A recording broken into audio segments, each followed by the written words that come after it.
तर आणखी एक महत्त्वाची बातमी समोर येते। खासदार उदयनराजेंच्या स्वागतासाठी रिक्षा व्यावसायिक सुद्धा आता सज्ज झालेले आहेत। स्वखर्चानं रिक्षा व्यावसायिक रॅलीमध्ये सहभागी होणार आहेत। उमेदवारी जाहीर झाली नसली तरी सुद्धा सर्व रिक्षांवर भाजपचा झेंडा आहे, हे विशेष।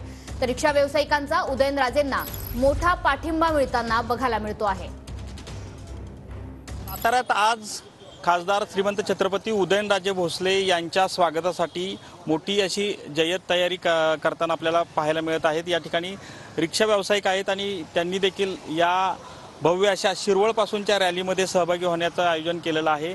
यामुळे मोठ्या प्रमाणात रिक्षा ज्या आहेत त्या आज साताऱ्यातून शिरवळ या ठिकाणी जाणार आहेत आणि त्या ठिकाणाहून रॅलीच्या स्वरूपात भव्य असं स्वागत करत रिक्षा चालक या ठिकाणी साताऱ्यामध्ये येणार आहेत। मोठ्या स्वरूपात आज तुम्ही एकत्र आलेला आहे, काय सांगा? श्रीमंत छत्रपती प्रतापसिंह महाराजांनी ही रिक्षा व्यवसाय जी गोरगरिबांचा रिक्षा व्यवसाय त्यांनी सुरुवात करून दिलेली आहे। त्यांच्या छत्रछायेमध्ये रिक्षा व्यवसाय हा सुरू राहतो।